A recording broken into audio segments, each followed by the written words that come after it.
Aligning with the right broker and partner. I hear it so often from agents, or see it especially on social media.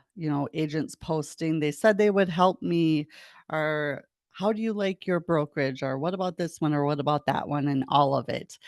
And so that's chapter 9 of the ebook. Again, I wrote this for agents. I kept answering the same question after question after question. And one that came up often was, again, aligning with brokers. And I wanted to answer the question. So, to the agents out there, if you are looking for a brokerage, team, or business partner, always interview a few at a minimum.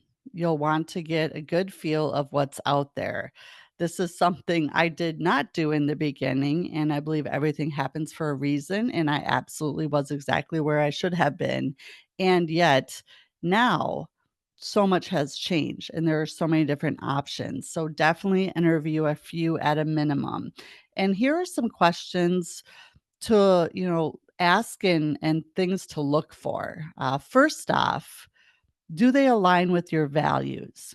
If you value integrity, family time, faith, do they show up and operate from your same core values? And what tools and resources do they offer to grow and sustain your business? Based on the commission splits, what do they provide for leads, marketing, and training? What does the ongoing training look like, and how often is it? And are there additional costs for it? All very good questions to ask your brokerage, and especially if you're joining a team, what that looks like. And ask who supports you and how available are they to help and when. I think that's key because I see so often agents say they said they would help me. They said they would be there and I can't get a hold of them, or it takes them days to call back.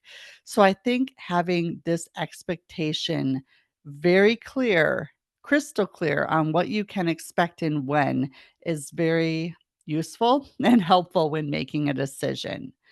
Next would be looking at what systems are included. What CRM leads, what platform do they use? Do they offer a dialer, give you a computer or a phone? All of it. It's all very important to understand what you're getting back for what you're paying and splitting out. Who checks for compliance on your contracts if needed? Marking material, signage, cards, social media posts. We are under a different level of scrutiny and compliance. And so you want to make sure that you're compliant, and your brokerage and or team should keep you out of realtor jail. That's a lot of their job is to make sure that you're compliant and doing things by the books. Ask for referrals, check them out on social media, find other business partners they've had in the past that have left. That's a good referral to ask for. Not someone that's with them, but someone that's left and why. See about that. That will give you a lot of insight. And also keep these questions in mind as you're looking for transaction coordinators, lenders, inspectors, title companies, contractors. What does it look like when you work together?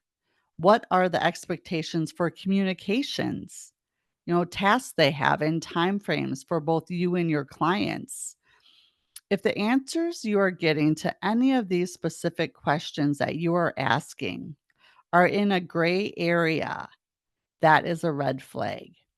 See, the person, brokerage, or team that you're talking with more than likely doesn't have the proper systems, support, or knowledge available to help you succeed and thrive.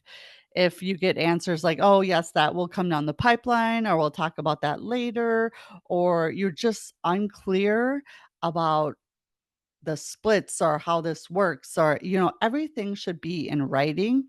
And side note, reading your Independent contractor agreement is also very important. I don't know how many agents I've talked to, and I say, "Well, what does your, ICA say?" And they're like, "What?"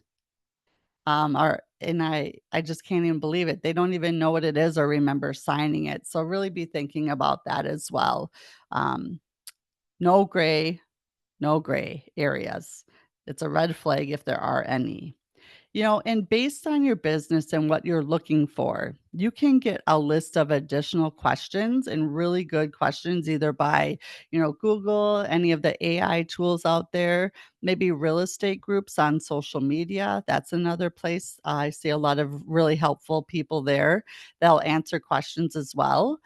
And go prepared for any interview or anyone you're talking to.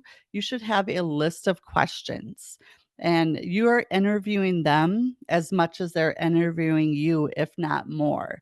Because a lot of brokerages are just looking for numbers and agents to join them. So, actually, you're the one in the driver's seat when looking at which brokerage you are going to be joining and why. But really, in the end, always follow your intuition because it doesn't lie. Even if you end up making a different choice down the road, and almost all agents do, it's part of your journey. Very rarely, I mean, you'll see them once in a while, those, 15, 20, 25 plus years at the same brokerage. That's truly, those agents are far and few in between because as you grow and your business grows, there should be change. I mean, that's just how it works. So I encourage you not to just get stuck in one place, but know what all the opportunities are out there, and you can always say no, and at least know what you're saying no to. Also, watch out for a toxic environments because those are really motivation killer. You want to go somewhere that gives you energy and inspires you to grow into the best version of yourself that you can grow into today and tomorrow. And if you really continue to have the Monday blues and don't want to go in, that's a sign that a change is needed. So, when partnering with vendors, again, as such as inspectors, title companies, loan officers, contractors, you name it, I want you to keep in mind that these vendors are a direct reflection of you and your business. So these questions are just as important to them because if you are referring any of these out to your clients, they are a direct extension of you and your business. Meaning that if something goes wrong, it's going to come back and land on you. You are 100% responsible for your clients. And when you refer them to someone, stay in contact with them. Again, ask these things up front so that you understand to 100%, no gray areas, what you and your clients can expect from your vendors. Very, very important. I've seen a lot of things go sideways because you're not, agents aren't partnering with good people that are at least to their standard, if not better, of how they serve their customers and clients. So it's very important. On average, over 40 people touch a real estate transaction. So making sure you have top notch vendors working with your clients is key.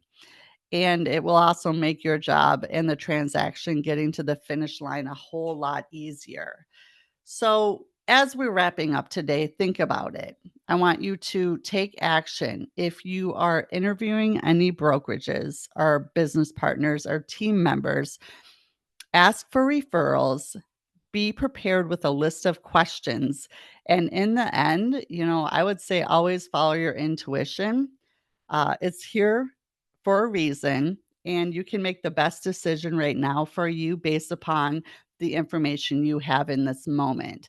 Knowing that things are fluid, it can change, but go ahead and listen to this again. Write some of these questions down. And of course, as always, reach out to me if I can be helping in any way, because I'm here and happy to do so. And we'll see you next time. And for now, go sell something and have an amazing week.